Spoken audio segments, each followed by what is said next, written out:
പാർട്ടൺ new hall എന്ന് പറഞ്ഞ ഒരു മനുഷ്യൻ, ഒരു ആള് ഒരു തിയറി രൂപപ്പെടുത്തി എടുത്തതിൽ പ്രകാരം ഉണ്ടാവുന്ന 6 ഘട്ടങ്ങളിലുള്ള കളികളെക്കുറിച്ചാണ് നമ്മളിന്ന് ചർച്ച ചെയ്യാൻ പോകുന്നത്.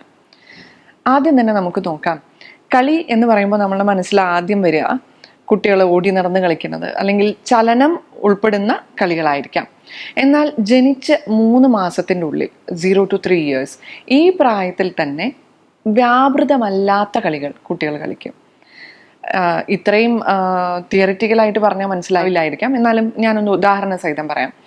ജനിച്ച് കമിഴ്ന്ന് വീഴാൻ പ്രായമുള്ള കുട്ടികൾ എങ്ങനെയാണ് കളിക്കുക, കമിഴ്ന്ന് വീണ് കഴിഞ്ഞാൽ എന്ത് ചെയ്യും എന്നുള്ളതിനെ കുറിച്ച് നിങ്ങൾക്ക് ചിന്തിച്ചാൽ മനസ്സിലാക്കും. ഒരു പക്ഷേ അവർ ചുറ്റുപാടിനോട് ഒന്നും സംവദിക്കുന്നില്ലായിരിക്കാം, ഒന്നും ഇടപെടുന്നില്ലായിരിക്കാം, പക്ഷെ നമ്മളുടെ കണ്ണിൽ അങ്ങനെയാണ്.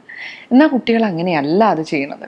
ഒരു കുട്ടി കമിഴ്ന്ന് വീഴുന്നതോടുകൂടി അവരുടെ കണ്ണിൻ്റെ മുന്നിൽ പെടുന്ന കാര്യങ്ങളെക്കുറിച്ച് അവർ ബോധവാന്മാരാകും.